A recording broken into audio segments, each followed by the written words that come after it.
Doctor صاحب 26ویں ترمیم میں بھی آپ نے نہ کی, اب سنیں 27ویں آ رہی ہے, اب پی ٹی کہاں کھڑی ہوگی؟ اب بھی نہ ہی ہے. بسم اللہ الرحمن الرحیم. یا کا نعبدو و یا کا نستعین. دیکھیں ہر وہ آہنی ترامیم جس میں پاور مطلب جس میں آپ 3-4 جو basic fundamental principles of democracy ہیں, جس میں انڈیپینڈنس آف جوڈیشری ہے, جس میں سیگریگیشنز آف پاور ہے, جس میں سپرمیسی آف سول وہ ہے, جو چیزیں ان کے خلاف ہوں گی ہم ان کو نہ کہیں گے. Very simple.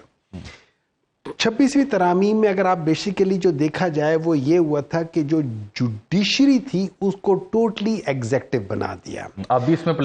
اس میں ایک دو چیزیں کمی رہ گئی. نمبر 1 اس میں یہ تھا کہ آپ ججز کو ہٹا کیسے سکتے ہیں, ابھی اس میں وہ اس چیز کو پورا کر رہے ہیں.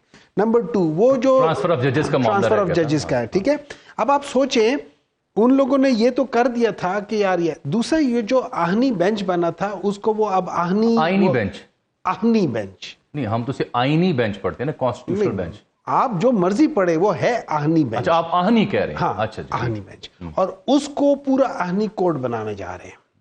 دیکھیں ہو یہ رہا ہے کہ ہر وہ کام جو کہ, اور یہ جو پرابلم ہوتا ہے یہ بیسیکلی ہوتا گورنمنٹ کے خلاف ہے یا گورنمنٹ کے اگینسٹ ہوتا ہے, because government is miss using the powers. یہ جو آپ کو کانسٹیٹیوشنل پاورز ہیں یہ گورنمنٹ کو دی جاتی ہیں. گورنمنٹ جب اس کا ابیوز کرنا شروع کر دیتی ہے تو پھر آپ جیسے میرے جیسے جب ادھر جاتے ہیں تو پھر وہاں پہ ایک بینچ ہوتا ہے جس میں کچھ پڑھے لکھے لوگ بیٹھے ہوتے ہیں اور وہ اس پہ ڈسکس کر کے کرتے ہیں, لیکن اب ان کو وہ چینج کرنا چاہ رہے, اس کا فارمیٹ چینج کرنا چاہ رہے. ان لوگوں کو لے کر آ رہے جن کی اپوائنٹمنٹ گورنمنٹ کرے گی, جن کی اپوائنٹمنٹ انڈیپینڈنٹ جوڈیشری نہیں کرے گی, ایگزیکٹو کرے گی. اب اس کے بعد پھر اب آپ دیکھ لیں کہ نا اسلام آباد ہائی کورٹ میں کیا ہو رہا ہے, 6 ججز ایسے جن کو کوئی کیس ہی نہیں دیا جا رہا. جناب بڑا لیڈر نہ بن جائے, اڈیالہ کا حکم آ جاتا ہے اور پھر وہ آہنی بینچ کی تو انہوں نے پورا بیک گراؤنڈ بتا دیا نا. جتنی چبا کے باتیں شہلا صاحبہ نے کی ہے نا, میرے خیال میں کھانا ہضم ہو جانا چاہیے ابھی تک. میں آپ کو ایک بات بتاتا ہوں, ہمیں آہنی بینچ پہ مجھے دیکھیں نا تھوڑا سا, میں ایک آپ کی بات کو ذرا نرم طریقے سے کر رہا ہوں. دیکھیں آہنی بینچ کا جو مسئلہ تھا نا, دیکھیں بات بینچ کی نہیں ہوتی ہے, آپ اس کو فارم کیسے کر رہے ہیں. آہنی باتیں آپ کر رہے ہیں. سن لیں میں آپ کو بتا رہا ہوں نا, جو طریقہ کار بینچ کا بنایا گیا ہے, جس طریقے سے بینچ بنایا گیا, اگر آپ دیکھیں ہم لوگ اس کمیشن سے جو جس طریقے سے آپ ایک جج کو رکھیں گے وہ طریقہ کرتا ہے, اس کا طریقہ کیوں کرتا ہے, اس میں بیسیکلی جو ایگزیکٹو کے نمبرز ہیں وہ جوڈیشری کے نمبر سے زیادہ ہیں. اب میں آپ کو بتا دیتا ہوں, ہسٹری اگر آپ پڑھ لیں, چاہے وہ برٹن ہے چاہے وہ برٹن ہے, نہیں سن لے ہم لوگوں نے اس میں کوئی کہا تھا, ہم نے کہا تھا اپوزیشن کی نمائندگی ہے. سن لے سب سے پہلے تو جو سب سے بڑا پرابلم ہے اس پوری 26ویں ترامیم میں وہ یہ ہے کہ it was not discuss in the parliament. Kamran Murtaza کا گھر یا بیرسٹر گور صاحب کا گھر از ناٹ پارلیمنٹ.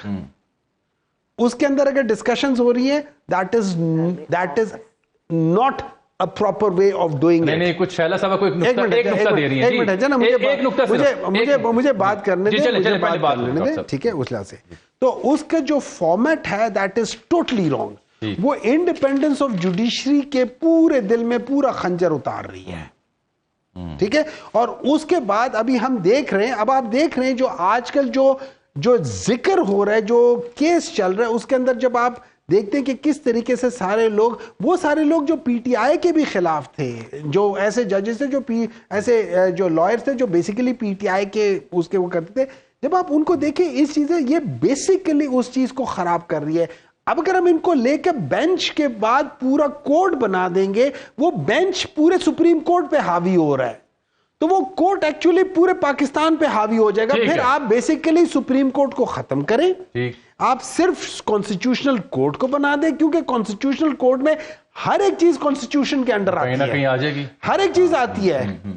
بیسیکلی دیکھیں آپ کے سارے لاز کانسٹیٹیوشن کے انڈر ہے نا. نیا جب یہ کانسٹیٹیوشنل کورٹ بینچ بنا نا جی, تو سپریم کورٹ میں جسٹس منصور علی شاہ صاحب کے پاس، ان کے بینچ کے پاس ایک کیس گیا جو کہ میرے خیال فوجداری نوعیت کا تھا، تو انہوں نے یہ دلیل دی تھی کہ یہ معاملہ بھی آئینی معاملہ ہے، تو وہاں لے جائیں۔ میں آپ کو رفلی بتا رہا ہوں، دس is what the problem is. آپ دیکھیں اگر میں نے سی او ڈی میں کچھ لکھ دیا ہے، اب اس کے لحاظ سے اب آج میں پریکٹیکلی دیکھتا ہوں کہ یار یہ اگر میں کوڈ بنا لیتا ہوں تو یہ تو سپریم کورٹ بالکل ختم ہو جائے گا۔ اچھا ایک سوال کا جواب دیں کہ باقی معاملات تو آپ کے بینچ سے جڑے ہیں، آئینی کوڈ سے، آئینی کوڈ سے جڑے ہیں، آرٹیکل 243 میں اگر ترمیم آتی ہے، دیکھیں پی ٹی آئی کیا اس کی حمایت کرے؟ دیکھیں ابھی ہمیں نہیں پتا، لیکن میرے لحاظ سے اس کے اندر جو ترامیم آ سکتی صرف وہ یہ ہے کہ اٹس کنٹرول کا مسئلہ ہے کہ کنٹرول کس کے پاس ہو۔ اصولاً کنٹرول جو ہونا چاہیے وہ سویلین کے انڈر ہونا چاہیے۔ چلیں آپ یعنی کہ اس میں کلیئر ہیں پیپلز پارٹی کی طرف؟ چلیے یہ تو بڑی اہم بات آپ نے کر دی نا، کیا حالانکہ آپ کے دور میں ایکسٹینشن نہیں ہوئی تب تو آپ باقی دیکھیں ایکسٹینشن غلط ہے، جس کے دور میں بھی ہوئی ہے غلط، آپ کے دور میں بھی جو غلط، جس نے بھی ووٹ دیے، آپ کے دور میں جو ہوئی وہ غلط، جس نے بھی کیا ہے ہر ایک نے کیا، آپ کے دور میں ہر ایک نے کیا ہے، آپ کے دور میں جو ہوئی وہ ہمارے جو دور میں اس کا عمران خان نے خود کہا ہے کہ میں نے غلط کیا۔ آگے بولیں۔ چلیے جی صاحب، ان کا خلاصہ یہ ہے کہ آپ کی جو سٹیٹمنٹ ہے پی ٹی آئی کی وہ مانی رکھتی، کیونکہ اڈیالہ سے کوئی خبر آ جائے گی، کوئی بات آ جائے گی، آپ کی ساری سٹیٹمنٹس تو زبردوس ہو جائیں گی۔ دیکھیں بالکل اسی طرح اگر آصف علی زرداری صاحب کچھ کہہ دے تو ساری زبردوس ہو جائے گی، اگر میاں نواز شریف صاحب کہ ساری وہ زبردوس ہو جائے گی، تو وہ تو ہر جگہ ہو جائے گا نا۔ وہ کہہ رہے ہیں ہماری سی سی امپورٹنٹ ہے۔ دیکھیں آپ سی سی میں سے آصف علی زرداری کو نکال لیں، ان کو سائڈ پہ کہیں رکھے، سی سی میں جو ڈیسیجن لے آصف علی زرداری صاحب کو دے، وہ اس کو نہ کر دے، میں دیکھوں کس میں ہمت ہے کہ وہ کر سکے۔ اس تمام پارٹی یہ ہر جگہ دیکھیں، اور بعض دفعہ جو جب تک آپ کی لیڈرشپ ہے اس وقت تک یہ ہونا چاہیے، اس وقت تک یہ ساری چیزیں ہونی چاہیے، لیکن ہیونگ سیڈ دیٹ تھنگ، ان کو اجازت ہوتی تھی کہ بات چیت کر لے، ان اسپائٹ آف کہ وہ جیل یا جیل جیسی جگہوں پہ ہوتے تھے، وہ ساری چیزیں ہوتی تھی، ٹھیک ہے۔ یہاں پہ آپ نے بالکل آئسولیٹ کیا ہوا ہے، وجہ اصل میں ڈر ان کو لگا ہوا ہے کہ یار وہ بندہ اتنا بڑا ہو گیا کہ یہ ان لوگوں کے گٹوں تک نہیں آتے پولیٹیکل قد کے۔